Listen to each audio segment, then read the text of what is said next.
Today we'll make more drawings using the armature method to draw humans. And I want to talk about a few important things to consider before we start. This is a pretty hard topic in art, and the best way to get better at anything, this included, is to practice and try again and again over and over. Even within the same period of 1 hour, I started out with these sketches and then did these sketches after. You'll notice the ones that I drew later look better than the ones that I drew earlier. And that's on top of all of the practice I've accumulated over years pursuing art. So, when you're drawing, a couple of things. You'll want to use a pencil and you'll want to draw lightly as you can. If you're drawing as lightly as you can, it'll mean that you're able to more easily change and erase something as you go, which is important because we're layering lots of lines together today. And some of them will need to get erased, even if they're in the right spots. And if you have a line that's not in the right spot, you might want to erase it as well. So if I've drawn pretty light, I can erase most or all of my lines. If I have a line that's really dark and I try to erase it, even if I erase really carefully, and for a long time, it's never going to come out of the paper all the way. So what I like to say is draw light till you get it right. And you draw lightly by using less pressure with your hands, by being more gentle. I'm just letting the pencil glide across the paper. If I push the pencil into the paper, that makes a dark line that won't be able to be erased. Draw light till you get it right. The other thing we'll do today, as we draw as many different armatures as we can, is we'll use some reference images. These are 2 images I printed off the internet. You might be working with a partner to share your paper, so you'll have to work from the same side, either the side with these smaller people or the side with these bigger people. And they can help us try out different poses with our armatures. With whatever pose you want to draw, you want to have your paper off to the side where you can see it. And then you're going to use your pencil. And I recommend starting from the top of the head and working your way down the body. So let's say I wanted to draw this pose right here. I'm going to start with the head, which is kind of like an oval shape, and then add my spine. It's mostly straight, maybe a little bit of curve that way. Next, we're going to add the shoulders. I'm leaving a little bit of room for the neck, but my neck is a bit shorter than usual because the head is sort of tilted and bent forward. Then I can add the line for the hips. Last week we drew our hips kind of like a triangle. It looks like in these reference images they're drawing the hips kind of like a rectangle.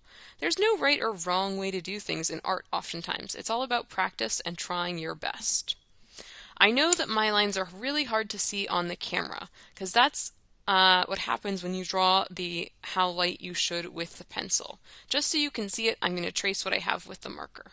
Alright, I'm going to keep drawing with the marker even though I would need to erase some of these lines ultimately later on, but it'll help you be able to see them as we go. We're going to follow the same kind of steps that we did last time, so I'm using dots to indicate where joints would go. I'm trying to remember to include all the parts of the body. Right now I'm sketching the elbows, and then the front of the arm, the wrist, forearm, wrist. You don't have to add all the same details that these sketches might have. Here I'm representing the hands as kind of trapezoid shapes instead of trying to draw all the details of the fingers.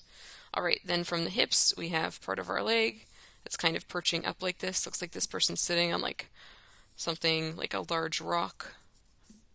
Again, you can represent the shapes or the feet and hands with just simple shapes like a rectangle or something. That would be fine.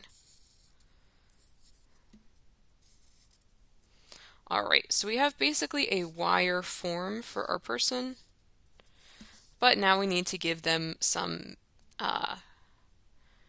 of the rest of their body as well. They're not just lines, they have dimension and volume.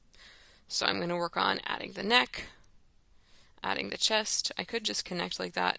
I have this habit of making a line right here. Different people might form different habits in how they're choosing to draw and approach different things. And I think the best way to figure out how you like to draw people is to practice. So today we're going to try to draw as many of these little people as we can. And after you have the volume step like I'm adding right now, then we could start to add clothes as well. So here, once I have this person, then I could start to sketch on top of them to add clothes. This is why drawing in light lines is helpful, because once I add the t-shirt, if I had drawn in pencil, I could actually erase these lines that are under the t-shirt. I can't really do that because I used marker, but you could do that if you're drawing lightly with pencil. Just to give you another idea about what it could look like with clothes, this one I did sketch with pencil and I traced some of the lines with Sharpie, but not all of the lines. And then I drew clothes over top and I started to shade them in with colored pencil just so you could see how the clothes are draping over top of the body underneath. So anything that's underneath the clothes, like this person's legs, I would really ultimately erase because you couldn't see this amount of detail of her legs under the dress unless the dress was see-through, which it's not supposed to be. But I just drew it like this so you could see how the body is under the dress. We won't use colored pencil today. We're going to try to draw as many different poses as we can with our pencil.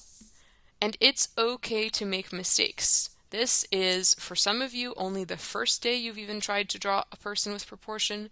For some of you, this might be the second day if you were here the first week we did this. And this is a skill that takes lots and lots and lots of time to practice. So our goal is to just try lots of different poses today.